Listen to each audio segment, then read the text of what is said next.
Huwag mong iscroll ang video na ito dahil maaaring ito ang moment na hinihintay ng puso mo. Napapansin mo ba na parang paulit-ulit ang kwento ng love life mo? Iba-iba ang mukha, pero pareho ang sakit. Iba ang pangalan, pero pareho ang ending. Hindi ito malas. Hindi rin ito coincidence. May emotional pattern na tahimik na gumagabay sa paraan ng pagmamahal mo. At kapag naintindihan mo ito, doon magsisimula ang pagbabago. Sa video na ito, tutulungan kitang makita ang pattern na hindi mo napapansin para sa susunod na magmahal ka. Hindi na ito magiging cycle, kundi isang bagong simula. Hello, mga ka-Zodiac, welcome back to Soulmate Secrets. Minsan hindi natin napapansin, pero ang paraan ng pagmamahal natin ay parang kanta na nakarepeat. Kahit gaano ka pa katapang o ka-independent, kapag puso na ang usapan, bumabalik tayo sa parehong emosyon. Yung tipong sabi mo, this time iba na, pero sa huli, parang pamilyar na naman ang sakit o pamilyar ang effort na ikaw lang ang nagbibigay. Hindi ka mahina. Hindi ka rin sobra magmahal. Pero may pattern ang puso mo na gustong maintindihan mo ngayon. At hindi ito para sisihin ka, kundi para palayain ka. Sa video na ito, sabay nating hihimayin ang mga emotional patterns na tahimik na nakakaapekto sa love life mo para sa susunod na magmahal ka, mas malinaw ka na, mas buo ka na, at mas handa ka na sa tamang pagmamahal. Alam mo ba kung bakit parang pare-pareho ang kwento ng love life mo kahit iba-iba ang taong dumarating? Hindi ito simpleng wrong choice. Mas malalim pa doon. May tinatawag tayong emotional pattern. Ito yung hindi mo sinasadyang paraan ng pagmamahal na nabuo dahil sa past experiences mo. Minsan nagsimula ito noong bata ka pa. Paano ka minahal? Paano ka pinansin? Kailangan mo bang mag-effort ng sobra para mapansin? O natuto ka bang maging strong dahil walang masyadong nag-aalaga sa emosyon mo? Ang puso kasi may memory. Hindi lang ito basta nakakaramdam, nagtatago rin ito ng mga template. Template kung paano magmahal. Template kung paano mag-react kapag may conflict. Template kung kailan ka dapat matakot. Kaya kapag may taong pumasok sa buhay mo na familiar ang energy, kahit red flag paminsan, pakiramdam mo, parang kilala ko na siya. Hindi dahil soulmate agad, kundi dahil pamilyar ang pattern. At hanggat hindi mo ito napapansin, paulit-ulit lang ang cycle. Iba ang mukha. Iba ang pangalan. Pero pareho ang emosyon na nararamdaman mo sa dulo. Pero may magandang balita. Kapag naging aware ka sa pattern mo doon, nagsisimula ang pagbabago.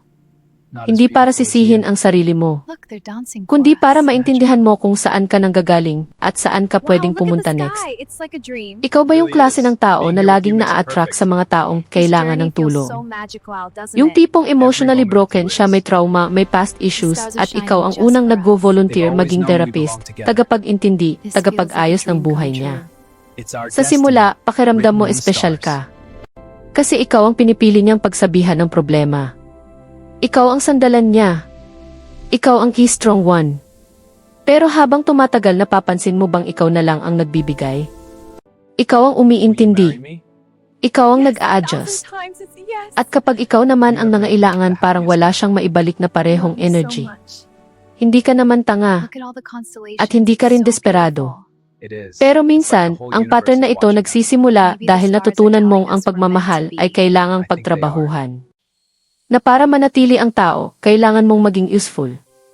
Kailangan mong maging savior. Ang totoo, hindi mo trabaho ayusin ang isang tao para maging worthy siya sa'yo.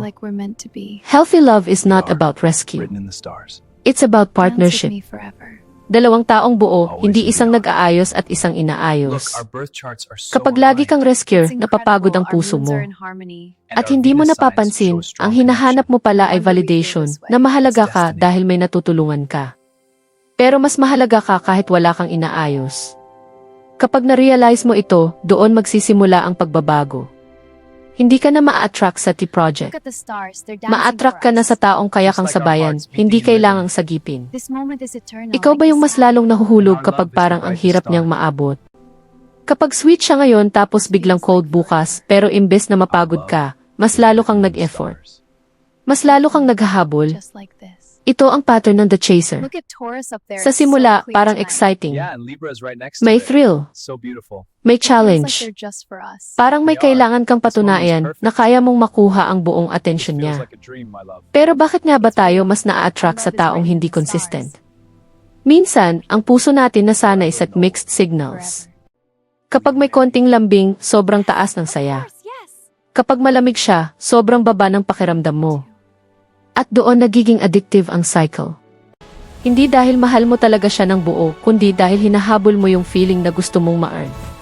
Pero listen This carefully. moment is written in the Ang stars. healthy love hindi mo Our love is kailangang as eternal habulin. as the constellation. Hindi We ito always dance contest. among them. Forever. Hindi ito audition. Kapag ikaw ang chaser, madalas natatakot kang ma-reject. Kaya inuunahan mo na, mas magbibigay ka, mas magpapakita ka ng effort, hoping na piliin ka niya consistently. Pero ang totoong tanong, bakit ka pumapayag na piliin ka lang minsan? Hindi ka option. Hindi ka side thought. Kapag napansin mo ang pattern na ito, hindi ibig sabihin mali ka magmahal. Ibig sabihin lang, handa ka nang matutong pumili ng taong hindi ka pagdududahan sa halaga mo. Love should feel He calm. turned to her and said, Hindi "I've been laging waiting for roller this coaster. moment." That's a great Ikaw ba yung line. tipo na kahit pagod Me ka na too, nagbibigay she ka pa whispered rin? back, her heart racing. Yung kahit alam mong hindi na pantay ang effort, iniisip mo pa rin, okay lang baka busy lang siya. Okay lang ako na muna. Ito ang pattern ng the overgiver. Will you Sa marry me? simula, napakaganda ng intention mo. Mahal mo lang talaga ng totoo. Sweet ka. Thoughtful ka. Will you marry me? Maalaga ka. Pero unti-unti, I love you. napapansin mo bang parang ikaw na lang ang nag-a-adjust? Ikaw na lang ang nag-iintindi. Ikaw na lang ang laging may extra effort. At ang masakit hindi mo naman hinihingi kapalit. Pero deep inside, umaasa ka rin na mararamdaman mo yung same level ng pagmamahal. I love you more. Minsan, ang pattern na ito nagsisimula sa takot. Takot na baka kapag hindi ka nagbigay ng sobra, mawala siya. Takot na baka kapag nag-set ka ng boundary, isipin niyang nagbago ka. Kaya ang ginagawa mo mas lalo kang nagbibigay. Every moment is Pero ang totoo, ang pagmamahal hindi nasusukat sa dami ng sakripisyo. Hindi mo kailangang ubusin ang sarili mo para lang patunayan na worthy kang mahalin. Healthy love is balanced. May give and take. May pahinga. not as may beautiful space. as you. Kapag overgiver ka, hindi ibig sabihin mahina ka. Ibig sabihin malaki ang puso mo. Pero kailangan mo ring matutong mahalin ang sarili mo sa parehong paraan na mahal mo ang iba. Kapag natutunan mong magbigay ng mailimit, doon mo mararamdaman ang pagmamahal na hindi ka inuubos, kundi pinupuno ka rin. Ikaw ba yung okay na okay sa simula pero kapag nagiging seryoso na, bigla kang nagiging distant? Kapag ramdam mong masyado nang lumalalim ang connection, may parte sa'yo na gustong umatras. Hindi dahil ayaw mo siya kundi dahil parang may takot na hindi mo maipaliwanag. Ito ang pattern ng the avoider. Minsan, ang pagiging independent mo ay naging proteksyon. Natutunan mong huwag masyadong umasa. Natutunan mong kaya mo mag-isa. Kaya kapag may taong gustong pumasok ng mas malalim sa mundo mo, automatic naglalagay ka ng konting distance. Our love is written Hindi in the dahil wala kang cosmos. feelings, Forever and kundi always. dahil takot kang masaktan kapag binigay mo Look ang at the buong stars. sarili mo. It's like they're telling our Ang story. avoider I feel it kadalasan too, hindi we're cold. written in the constellations. Sensitive lang Every talaga, star is a moment with you. pero mas komportable sa control kaysa sa vulnerability. Ang problema, kapag lagi mong pinipigilan ang sarili mong maging open, hindi rin makapasok ang love na hinahanap mo. Healthy love requires courage. Hindi perfect.